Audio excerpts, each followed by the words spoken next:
Hello, everyone. It's really lovely to be here with you today and welcoming you to this conversation with Catherine McKenna, presented by Climate Caucus to celebrate the launch of our new women's cohort. I'm Zoe Grams. I'm the Executive Director of Climate Caucus, and I'm speaking to you from unceded Musqueam, Squamish, and Tsleil-Waututh territory. My home is on the unceded territory of the Tloquet Nation in Clayoquot Sound. For those of you who are unfamiliar with Climate Caucus, we work across the country at the intersection of two essential pillars, local democracy and climate policy. And our work is to support local elected leaders to enact policies that make their communities safer and more prosperous, and to collaborate on lobbying for federal policy that does the same. And it's for this reason that we are launching the Climate Caucus Women's Cohort and why we are so thrilled and honored to welcome Catherine McKenna to launch it with us today.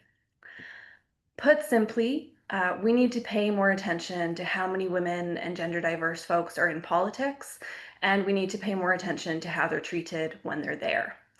Canada ranks 59th globally in women's representation in national parliaments. Only 1 in 5 mayors in Canada are women, and just over a third of councillors are women. Leadership fatigue is on the rise, and so is the abuse towards those who are in public service. So we're in real danger of not only being at a standstill, but rolling backwards. And you might ask why we care about this as an organization dedicated to climate policy, but because in addition to this being a matter of fairness, we also know, on a lighter note, the role that women play in building strong communities. We know that women are more likely to support climate policy. We know that local politics has never been more crucial to keep communities safe, but also to rebuild trust in institutions and reduce growing polarization. We know that just as misogyny and climate denial go hand in hand, so too does combating them. And we know personally and professionally the exceptional vision, strength, and tenacity of women leaders, including many on this call today, who are transforming where they live and where all of us live. And so the Climate Caucus Women's Cohort will include regular meetings, resources, and workshops for locally elected leaders who identify as women, events and networking opportunities with high-profile women leaders, and the chance to collaborate in working groups that solve for shared policy priorities. And all of this will be shared by our members over the coming months and years. I want to really sincerely thank the Catherine Donnelly Foundation for making this possible, as well as the McConnell Foundation, Trottier Family Foundation, and Echo Foundation for their ongoing support. And I want to thank the really exceptional women elected leaders on this call and in our network who do so much, who we admire greatly, and who we exist to support. Speaking of women leaders we admire, we are truly delighted and honored to introduce Catherine McKenna, who has generously offered to speak about her own experiences in politics and her new and highly lauded book, Run Like a Girl. So without further ado, let me introduce Catherine more formally. Catherine McKenna is the founder and chief executive officer of Climate and Nature Solutions. She's Canada's former Minister of Environment and Climate Change, as well as Minister of Infrastructure.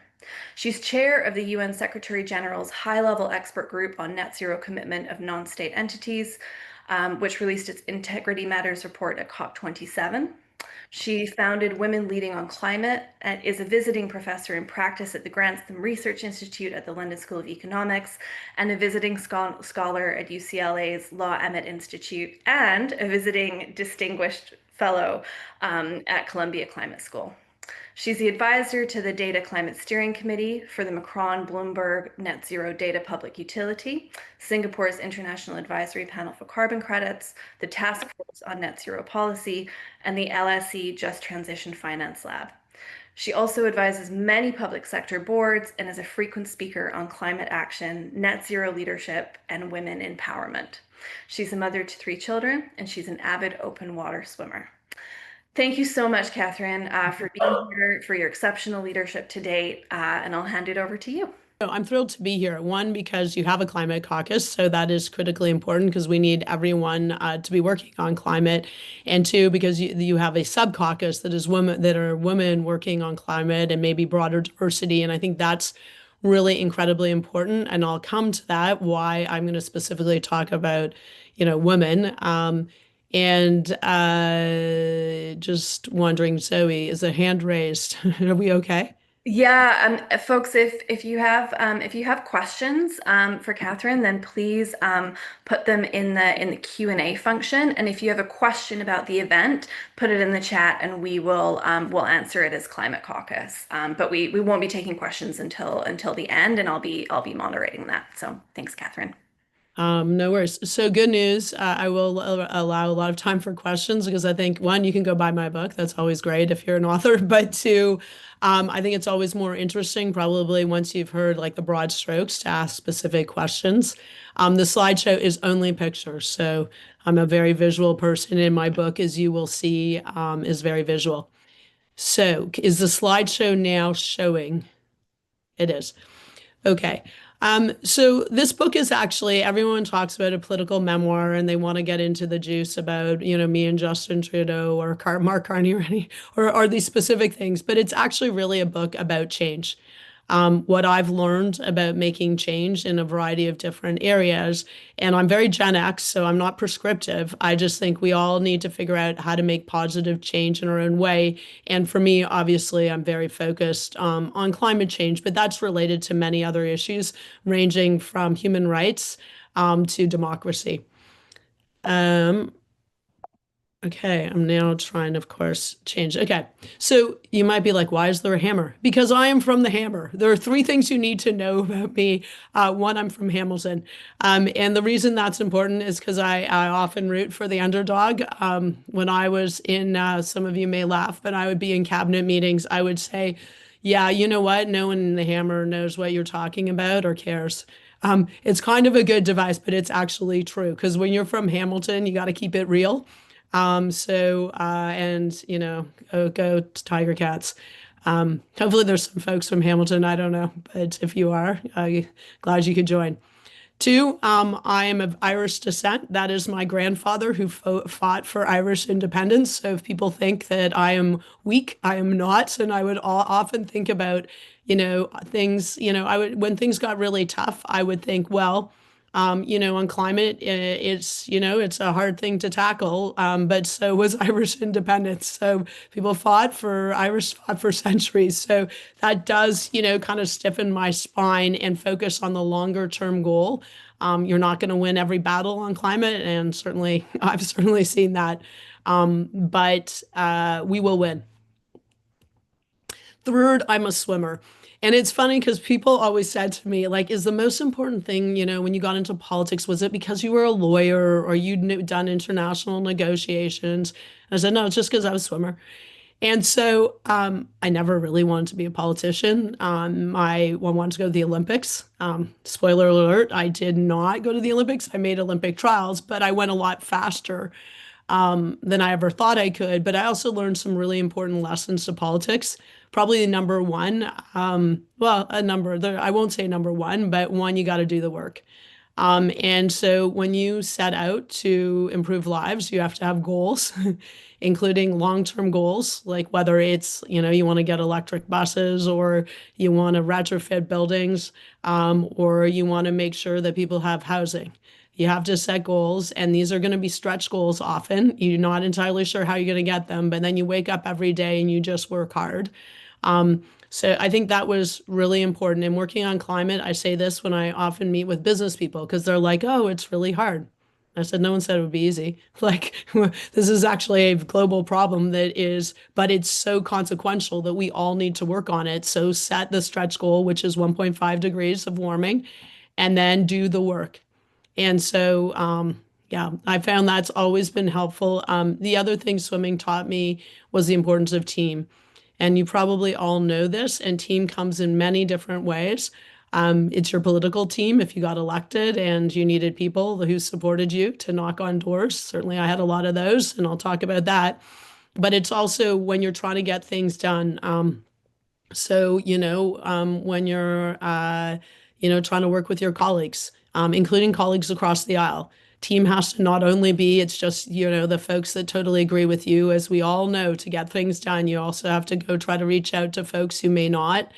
and try to find some consensus. And that can be really hard, but that's critically important. And it also makes you far stronger team. And sometimes my team was my book club. And I'll talk about why I say that. But team comes in many, many different ways and provides support in many different ways.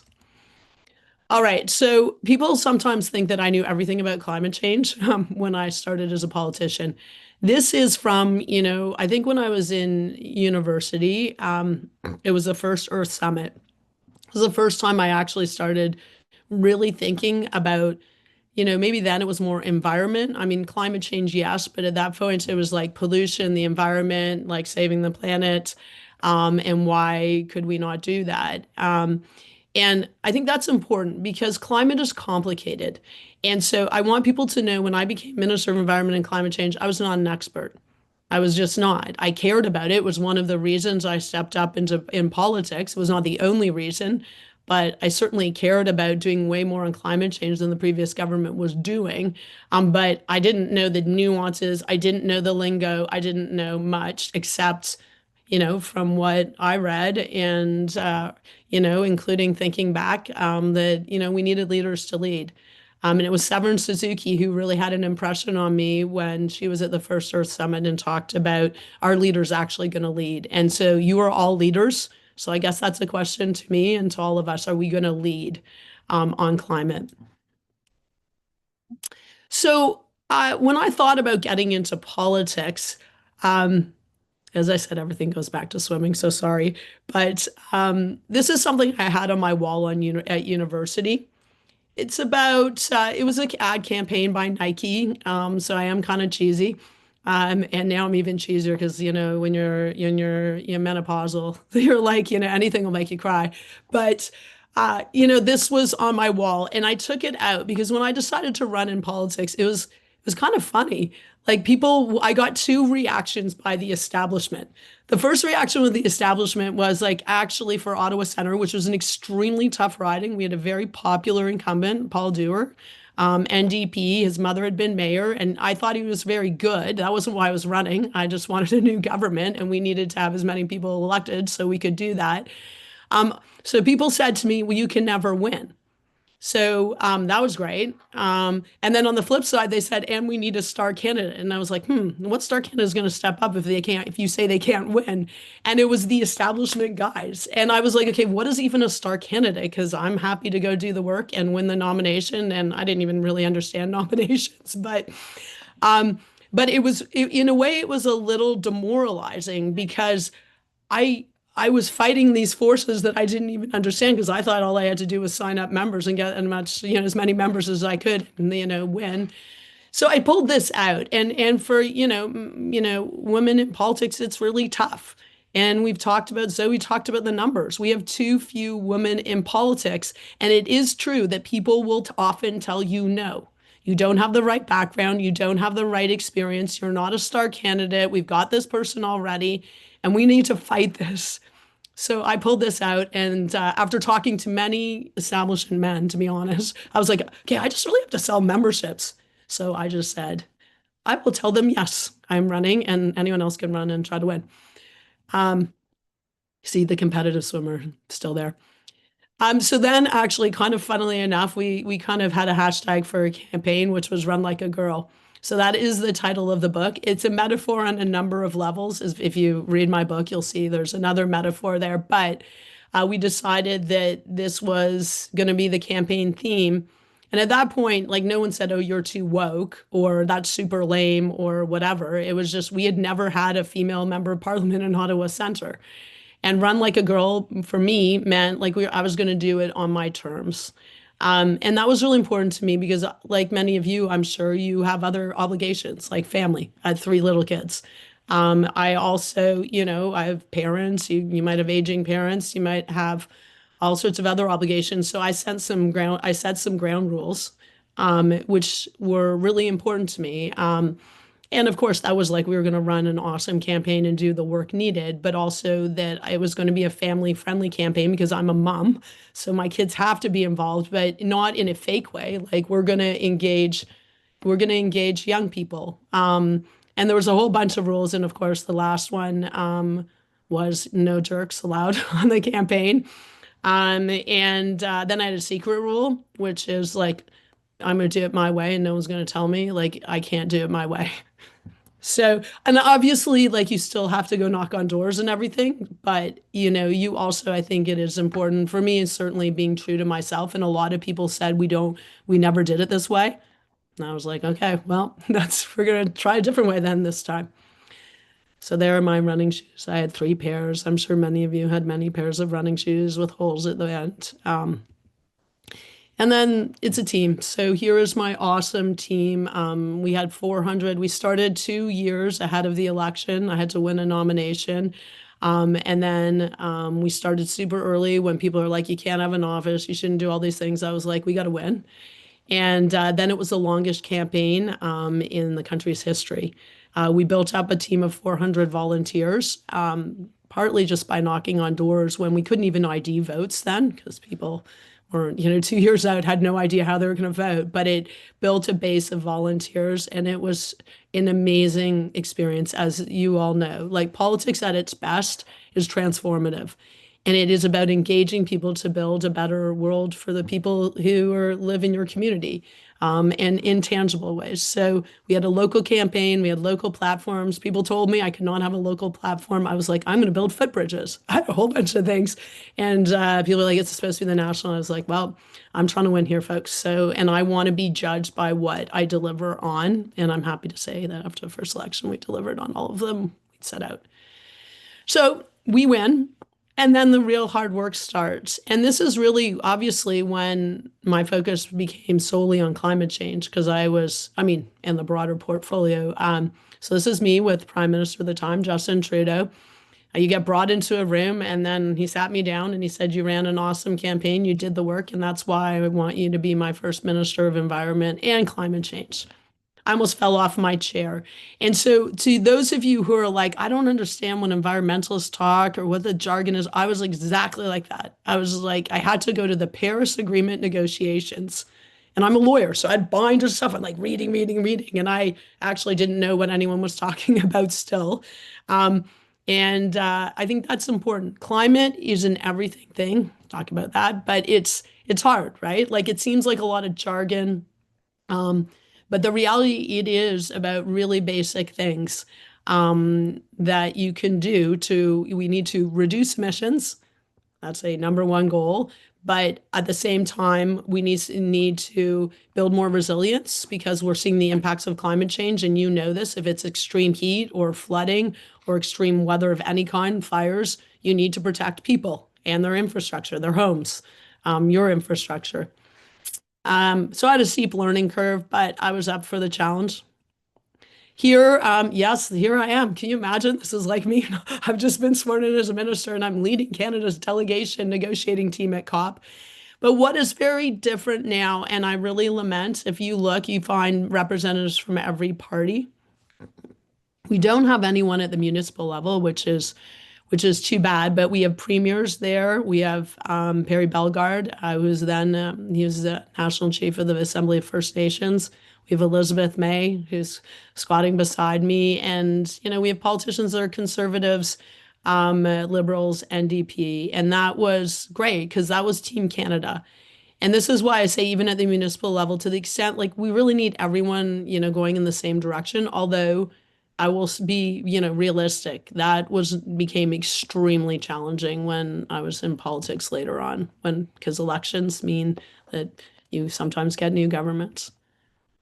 One thing I noticed with the Paris Agreement, and I think it's relevant to this group, and it wasn't something I was really looking for, but there were awesome women. And we were trying to get an ambitious agreement, and we would not have been able to get an ambitious agreement without women who are pushing at all kinds of levels. So in this picture, you'll see, you may not recognize these folks, but Mary Robinson, who was the former president of Ireland and the head of the UN Commission on Human Rights.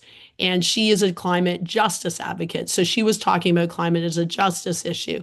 You see one of the lead negotiator from France. So she was trying to get countries to come together. You see a leading environmentalist who is focusing on climate as an environmental issue. You also see businesswomen who is focused on the jobs and the economic angle. And that's what I was just amazed at these women that were pushing way harder, to be honest, than anyone else, and understood climate change as a real issue that impacted on people, including something that would impact on people in their communities and also on their children, so that we needed to get an ambitious agreement and then we needed to do the work to implement it. So then I had to negotiate a deal at home. And let me tell you, that was harder than the Paris Agreement, because the Paris Agreement, I showed up, I did everything I could. I stayed up all night and I had to negotiate the market text. And, but then I had to come home, and it is hard in Canada. And you guys all know that, because you know that as in a federation, we have different levels of government. And it can be, I assume, very frustrating to be a creature of the province sometimes, where you need funding to do many things on climate. You need the, ability maybe to regulate or act, and you're at the whim of both the province and then, of course, the federal government. So, depending on jurisdiction. But the thing I learned when I had to do these negotiations, and I was really proud, after a year, we managed to get Canada's first credible climate plan that was across the board. It was negotiated with provinces and territories, as well as Indigenous peoples. I did get a lot of input from municipalities, and it was really good, because a lot of it was really practical, talking about investments in public transit, talking about investments in retrofits and clean energy infrastructure. I realized that this is the thing I tell myself, but maybe you should tell yourself and your council, like, the thing is the thing, and the thing is climate change. It's not just an environmental issue by any stretch of the imagination. Um, it's a justice issue. So people the most impacted by climate change are the poorest, because they have the least means to deal with it, and often, for example, are in flood zones, or they're in areas where there's a ton of pollution being put out by manufacturing. And they don't have the means to just move, or to adapt to climate change, and are very vulnerable to extreme weather events like extreme heat. That's probably one of the biggest challenges that you will face in your communities, is that I did a lot of door knocking in some of the boarding houses. It would be like 130 degrees. And that is not without air conditioning or any ability to cool off. That is very, very dangerous, especially for vulnerable people, but for anyone. Um, and Climate change is an economic issue. We have a huge opportunity now to invest in clean energy, and lower costs for people. If you have a heat pump, you will, one, have air conditioning, you'll have like cooling, but you also will pay less for your utility bills. Public transit, good public transit allows people to get around in a more affordable and cleaner way. And I could go on and on. It's also ways to attract investment, and you see many municipalities are taking taking advantage of that. But think about this whenever you're making a decision.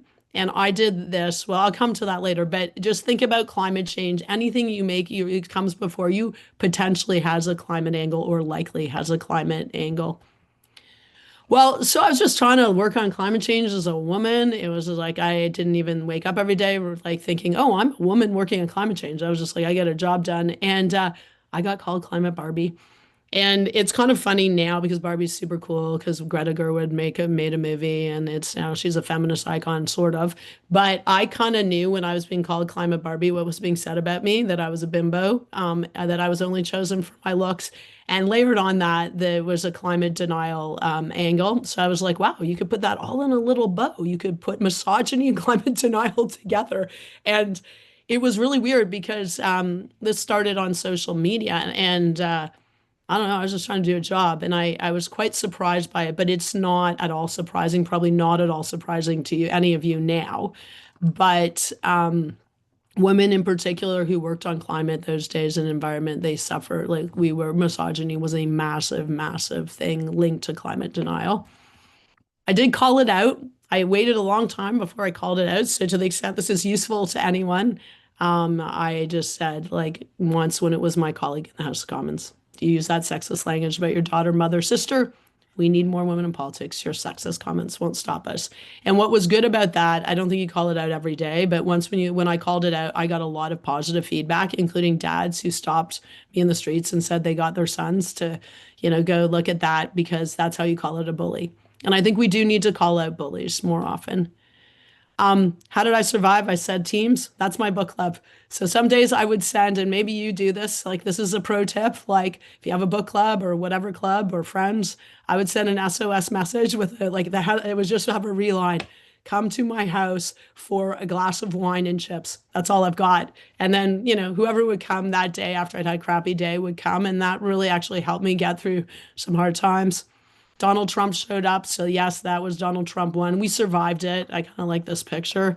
We were getting off coal and he was diving into it, although he wasn't highly successful. So, and then there was the resistance. You may recognize this. This is really, I'm putting this up here not because, well, they are all dudes, but conservative dudes, but it's also just because there was a real change in politics.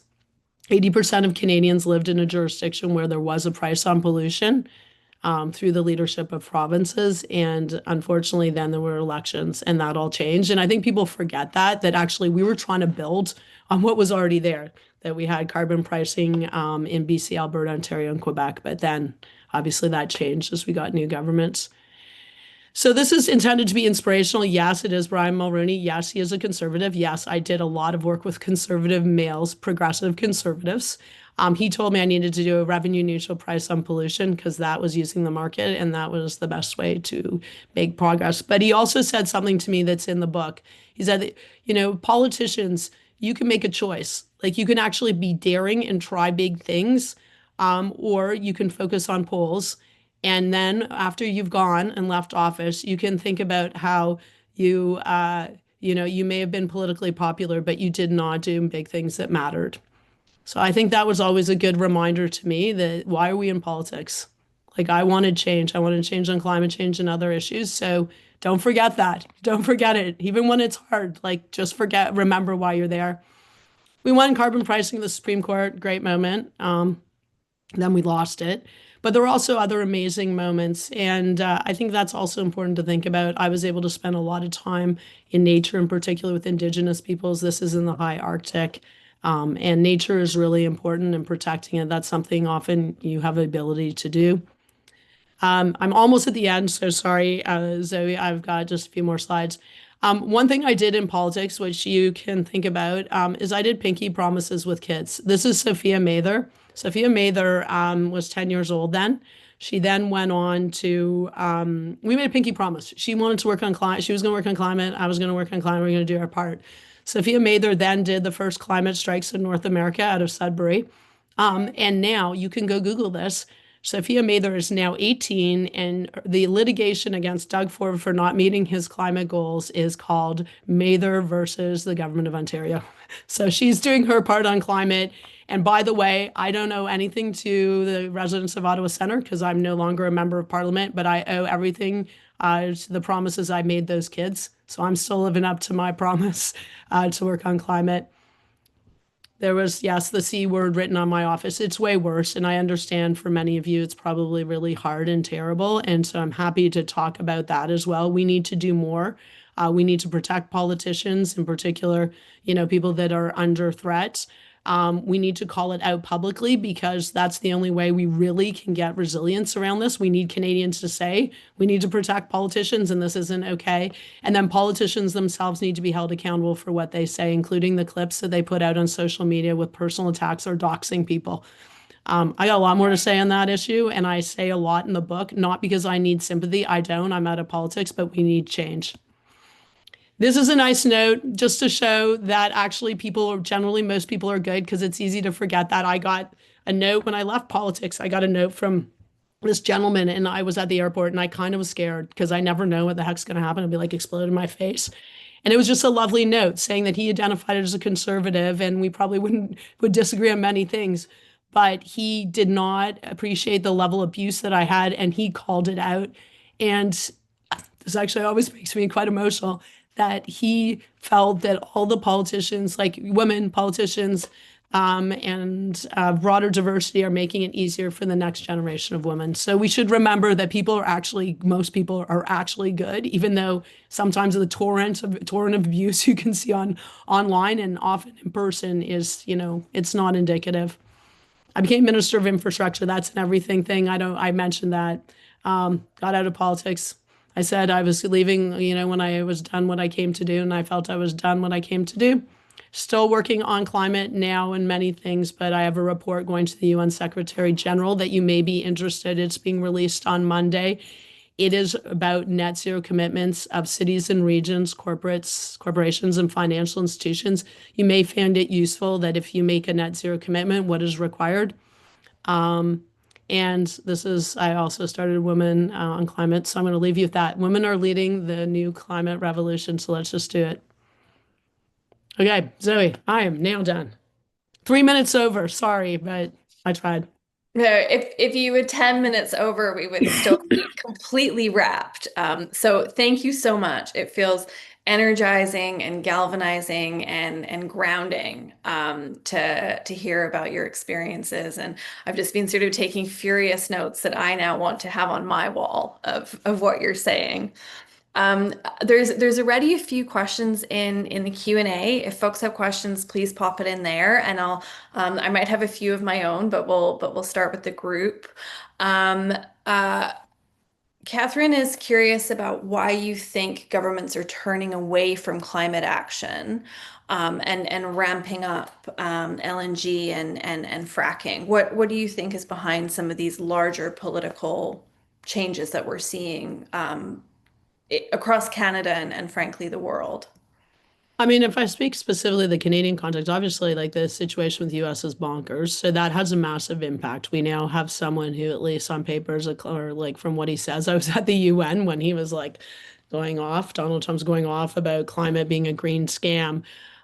So, that has he's had a major impact. Let's not underestimate that. But and you may not all agree with me. I'm just talking from my own experience, although I'll say I have quite a bit of experience.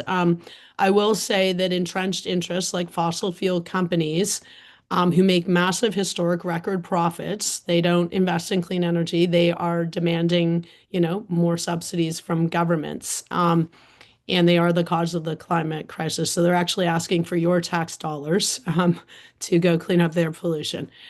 They are putting a lot of pressure on governments. And we see that also with politicians, who many of are funded by fossil fuel companies. So that's clearly a problem.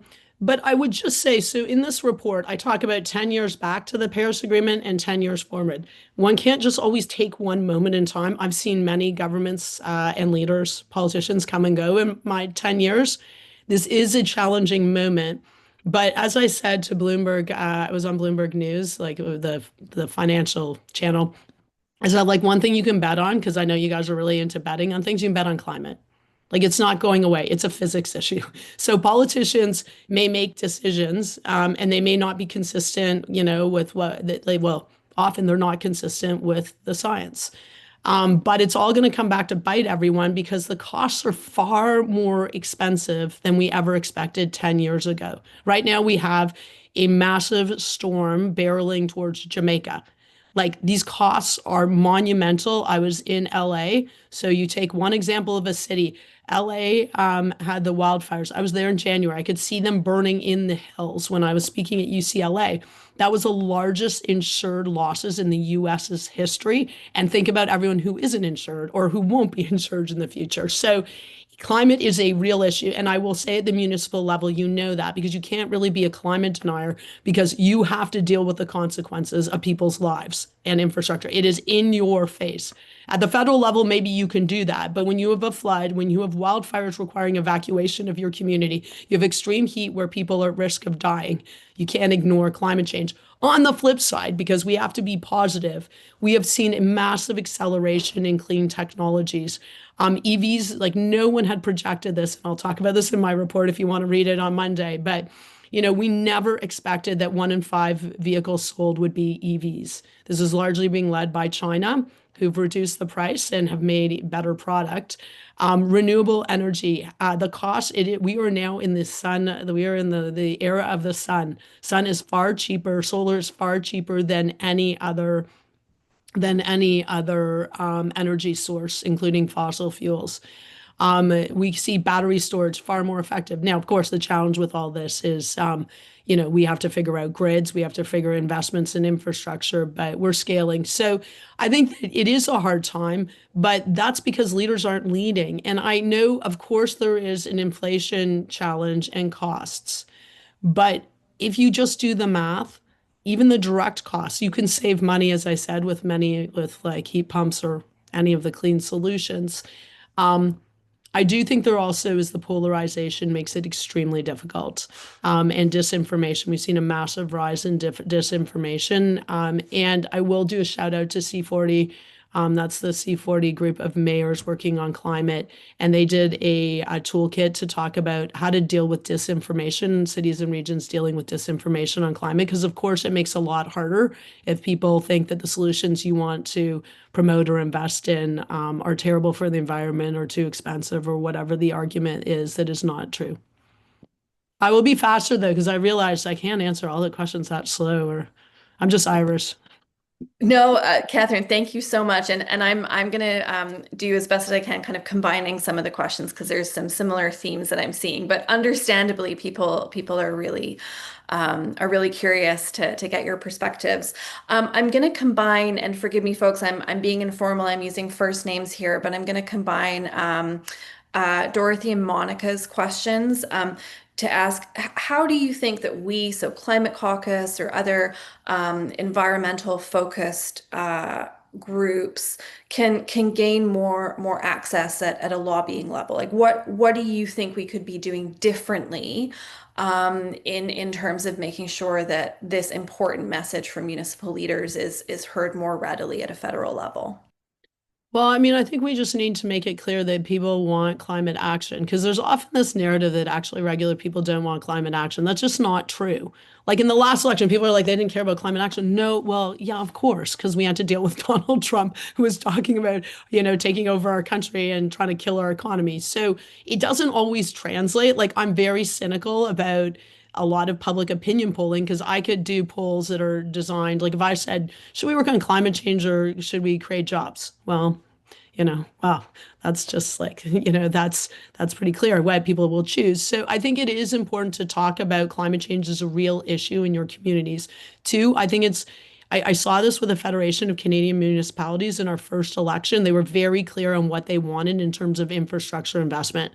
And I was able to deliver on that, one as infrastructure, as environment minister, but then two, really as infrastructure minister during COVID, where we were spending large amounts of money to restart the economy. So I think that is important to be very clear on what you would like investments in. I often hear from the municipal level, it's a challenge just on funding.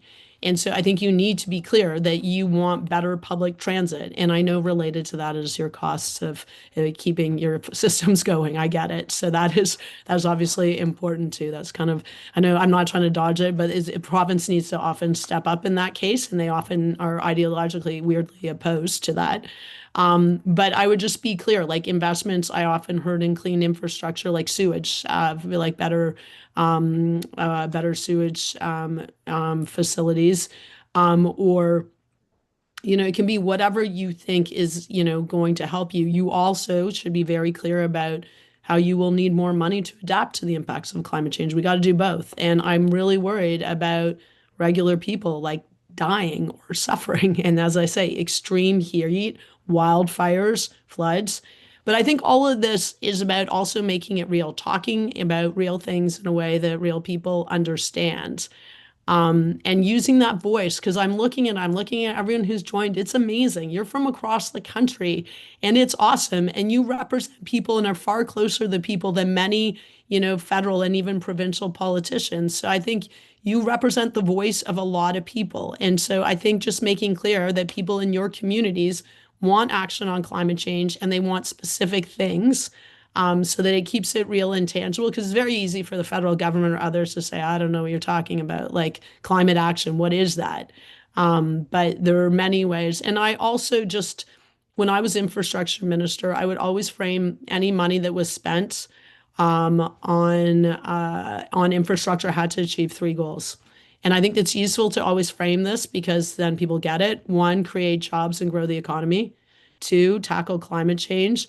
And three, build inclusivity. And if you look at, I can make that case with anything that is related to climate, whether it's public transit or, active infrastructure or wastewater, like whatever it is, you can generally make that case. And I think it's a good way to say you're serious about money, you're serious about climate, and you're serious about people and fairness. So I don't know, you can try that out. Thank you. I'm going to combine questions from Robert and Christine, and just to uh, move from what you're saying, Catherine. I think a lot of us who work in climate, and especially leaders who are seeing, to your point, the consequences in their communities of climate inaction, are scratching our head about, why in the face of this evidence are we putting new subsidies into fossil fuel exploration? Why are there more than 600 lobby meetings with fossil fuel companies this year alone? And I wonder if so this is questions from Christine and Robert, and I wonder if part of that is understanding a better understanding for all of us about what that equation looks like at a federal level that maybe you could shine some light on. I mean, look, it's access. Like it is bad. And I say this even about a government, like a liberal government. Like there's far too much access by entrenched interests of all sorts, but in particular of fossil fuel interests. And by the way, the polling shows that the most popular thing to do is to end subsidies, public money going to fossil fuel companies. Like people hate that. They literally hate it because you can put it just in regular terms. Like I'm from Hamilton. Like this is public dollars. This is taxpayer dollars that are going to the richest companies in the world, not because they're geniuses, because largely because of Russia's illegal invasion of Ukraine, and they're giving fat cat, bonuses to CEOs who are already rich. And in the case of fossil companies, you should know that what are they doing with their money? They're giving it to in share buybacks and dividends to their shareholders who are largely American. Like it's bonkers bananas, makes no sense. And I'm just a regular person who cares about how government spends money because that's about choices. That's not money going to you to help build your community center or, get better public transit. That's going to the richest companies. And why is it? Because they are entrenched interests who have a lot of access. There is a good thing, like there are people obviously who work on this, but if you go right now on Twitter, there's oil and gas lobby bot and you can just go see and it just shows what company met with who. And I'm just shocked. I was like, does anyone do their job in Ottawa? Like, why do we have deputy ministers and ministerial staff in the prime minister's office meeting with them? And I say this in my book, like, okay, if we can't stop lobbying, lobbying is not, as you probably understand, when I'm a minister and I call a meeting with oil and gas to understand a policy and, their views on it. It's like coming to me with what they want. That's really what lobbying is. And I can actually write down what they want on a piece of paper because I heard it a lot. Not because I didn't really allow lobbying. I would meet with them, but I know exactly what they want. More money. They want more money to clean up the pollution they cause, and they want to pay as little as possible for the damage they're causing. It's easy. Um, and I said, well, okay, if we can't deal with the lobbying, although we need to, then every time someone meets with a politician meets with a fossil fuel lobbyist, they should meet with a young person who cares about climate change. And then just think, okay, the future. Well, who's representing like what we want in the future? I say these things provocatively because I worked for 4 years with fossil fuel companies because I was trying to get a deal in Canada. And the deal was they were going to support policies where they would do their part like everyone else. And I'm not even talking about the damages caused by fossil fuel companies. I'm literally just talking about they got to reduce their emissions. They fought a price on pollution. They're now fighting them paying for cleaning up their own pollution. They fought basically every policy. And so always remember who you represent. Like the good news is we have some money in our politics, but not that much. You represent people. And that is really important. And people do not like seeing their tax dollars wasted. And you could not waste it more than by giving it to people who have tons and tons of money that they don't use to clean up the pollution they cause, like everyone else is having to do. Um, and then they demand more subsidies. I can't, I guess this is a rant, but I'm also just trying to put it in real terms because people understand this. They do not like this. And that is money that cannot go to you. I was just on a call. If we took all of the money that subsidies that we give to fossil fuel companies and put it into clean energy, we would be able to totally transform our electricity system, but also so many industries. And by the way, just one other thing that people often say, jobs. Well, you can just go, I was just looking at regenerate.ca on Instagram, but the reality is that fossil fuel companies have cut jobs. They continue to cut jobs because they're a business and they would like to automate as much as possible to reduce the amount of they're paying in employment. So the arguments are not there. And I don't know that you have to fight it every day on this, but the choices that governments make are choices about where dollars go, and they matter. And there are a lot of entrenched interests that get a lot of access. So always, and I know you know this because you get people coming through your door. Why are they asking you this? Is this to better improve society? Or is this just because they want a handout or they want to be protected? Thank you. And Bridget, Lisa, and Julie, I know you had questions about sort of positioning and affordability, but hopefully that also really ties into your questions there in terms of how we can frame this around the economy and around jobs. Catherine, there's been quite a bit of interest in the questions about the idea of a sort of all orders of government climate caucus, the idea of really sharing more resources and information across folks who are climate forward in the political space. Curious to know your thoughts on that.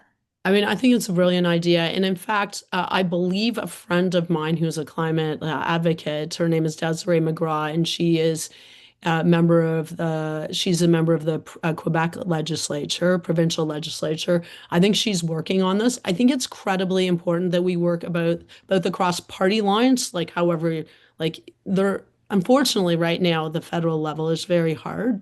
I think, I don't know if you're allowed to be someone who's focused on climate, I don't know, but I would say at the municipal level, we see broad diversity here in the provincial, often, somewhat at the provincial level. But even within caucuses, we know there are people who are more committed to climate action. So I think it's a brilliant idea. I think, my friend Desiree McGraw, I believe, is working on this. I'm very supportive because we just need to do real things. And sometimes it is very hard. And I understand at the municipal level, it can even feel harder.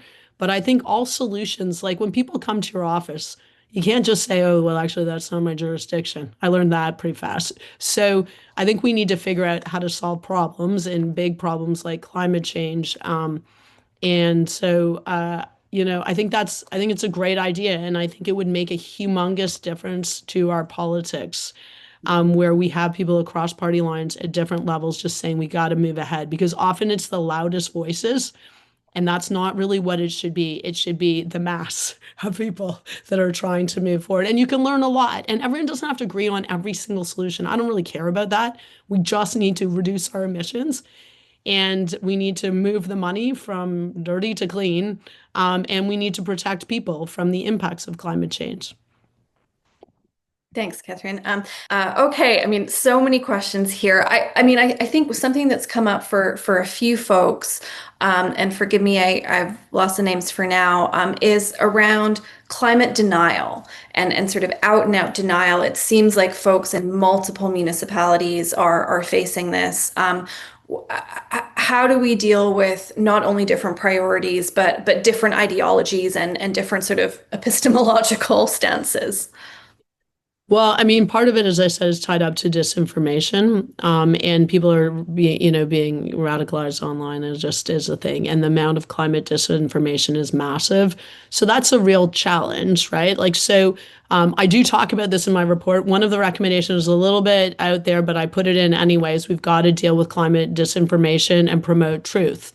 So, I mean, the someone I'm looking at the question is a really excellent question. So. I'm not entirely sure your best time is spent with a hardcore climate denier. And I mean that like truly. Like I've tried, and there's gonna be like a percentage of the population you can just never convert for whatever reason.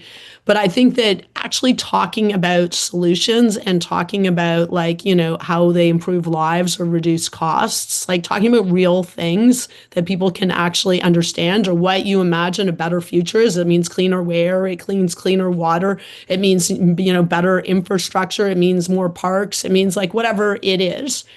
But another thing that I think is important is realizing you may not be the best messenger. Like I'll say that sometimes I'm like self-aware enough that if I go into like, whatever, Fort McMurray, it probably not the most amazing messenger there. And part of it, to be honest, is I think I can kind of talk to anyone and have a beer with anyone, but it's how I've been portrayed and whatever. That's the way it is. And also politicians, there is a significant level of cynicism. But I don't care why people care about climate change. I just care that they want action. And so I tried to work with a variety of different groups. I worked with a lot of church groups. So there's like a lot of folks that are able to reach, the audience through their church. The Catholic Church, Pope Leo and Pope Francis were very big on climate. If we could get the church, really talking about this, which they're trying to do, to their congregations, then that'll make a real difference. They'll talk about it probably as a social justice issue or as a moral issue. You don't always have to say the words climate change. Like, I don't think anyone thinks that we don't have a problem with wildfires. Now, there is disinformation around arson. Like, it could be a proximate cause sometimes, very few cases, but sometimes someone throws a match or does something stupid. But, it is clearly that we have these massive wildfires. They're fueled by climate change. And so I think just talking about, in a way, that is a rallying cry. Like, people get it. And we've seen communities come together around natural disasters. So just talking about extreme heat and the impacts on people. Like sometimes that is a way to just get people, even if they don't want to say the words climate change, even if they're against it, to just understand, okay, this is like a real issue and it's getting worse. Like, do you remember? Like we didn't have so many hot days, got a lot more hot days. So I think that there are ways of bringing in, talking like a real person, or having, spokespeople like, your emergency preparedness person or whoever is your city person that talks about that, talks like when there's a wildfire, using that as an opportunity to talk about why and linking it to climate change. Sometimes I find myself extremely frustrated when journalists don't link wildfires across Canada. Just say like The Guardian and certain publications are extremely diligent on this. They always make the link to climate change whenever it is linked to climate change. And I think that is also really important, just saying, the planet is heating and we're seeing more of these events and it's related to climate change. But I think also reaching out to a broad diversity of groups. We have physicians who work on climate and they talk about climate as a health issue. That's amazing. Like I was just in Montreal and I was walking up the mountain. Many of you probably done this, and they were talking about ticks. Why do we have more ticks? That we have to be really careful because of climate change, because the heat doesn't destroy the larvae. I don't know exactly why, but and because the cold doesn't do that. So I think there are a lot of different ways and opportunities to do it. It may not be you. It's sometimes bringing in a broader group. And I think also young people. We have to remember that, and Indigenous people, I see many people talking about what territory they're from. Maybe some are Indigenous. And I think also like just having people talk about why it's important to them. And like young people, Indigenous people, some of them, they are way, can be way more compelling than a politician sometimes. Thank you. One kind of going back into the nuts and bolts of lobbying and sort of working at different orders of government. There's some questions about sort of what advice do you have for municipalities in increasing their voice amongst the PMO, or sort of being included as greater decision makers, whether that's through FCM, Climate Caucus, or as individual municipalities? I think the way you do it is just be very clear about like there's a problem and this is what we need. And by the way, like you're gonna pay the price somehow.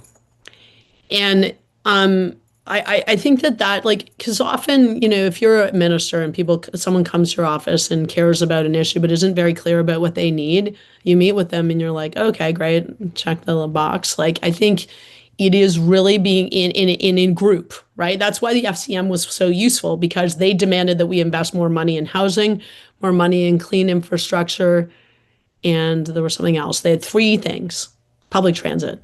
I think it was broader, like clean energy infrastructure or something.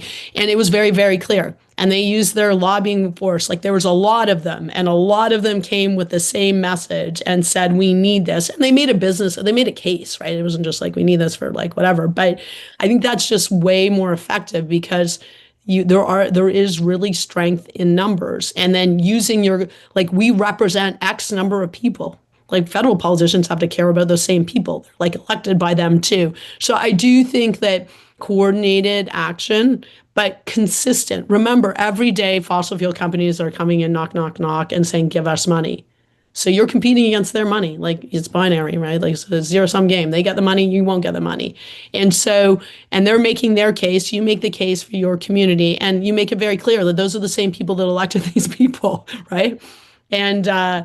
And the benefits, like I actually, like, I was just found it really compelling. Like when the FCM, and I'm just picking on FCM because I just remember this in our first election, when they kind of said, like, this is like, we have a housing crisis.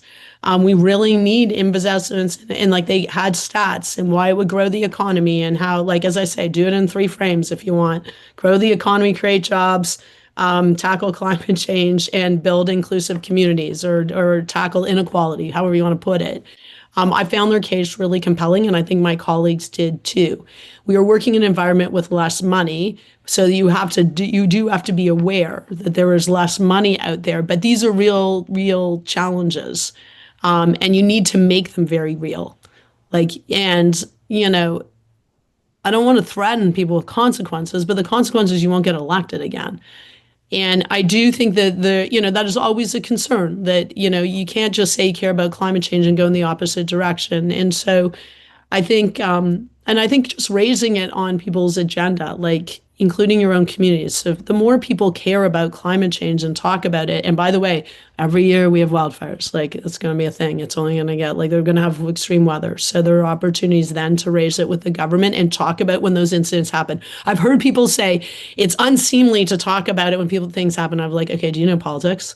Like, that is like completely bonkers. You got to take the opportunity and go with it. You don't like shove it in someone's face, but people are are entitled and deserve to know that these extreme weather events, what the cause is and what the solution is. Thanks, Catherine.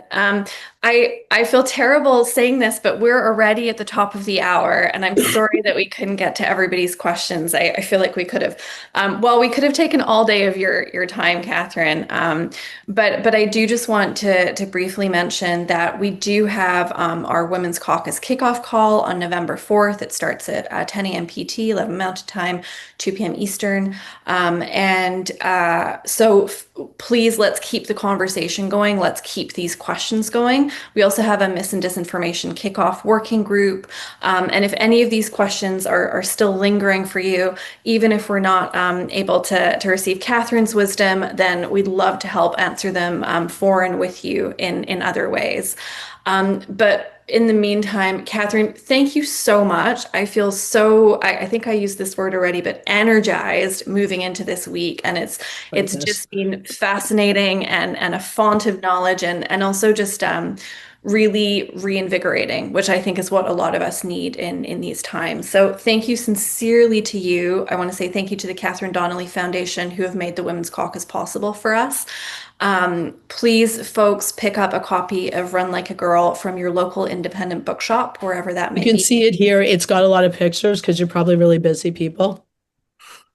Like, it's got the Barbie, it's got like just stuff. So you might find it interesting. And by the way, I will always have women's back in politics because people had my back. And I will always like look at ways to improve it. When I left politics, it wasn't because I didn't believe in politics, because I wanted to work on climate globally and actually spend some time with my kids before they went to university. But we need solidarity with women in politics. That is beyond climate. That is just like, what is needed, because we need more women in politics. And by the way, that will mean more climate action. I know not every woman is committed in politics is committed to climate. Don't worry, I know that. But often we see that. And I think it's really important at this moment, solidarity because it's really hard. It's hard in politics, it's hard in climate, but we just have to keep on keeping on. Exactly. Keep on keeping on. Thank you so much, Catherine, for everything you do and for your time with us today. Wishing you all the best at COP and really looking forward to delving further into Run Like a Girl. And check out my report. Maybe Zoe, you can share it around because it does involve cities and regions too. So that was a focus. We'll do that. Thank you, everybody. Thanks for being here with us. Thank you, Catherine. Thanks. Bye.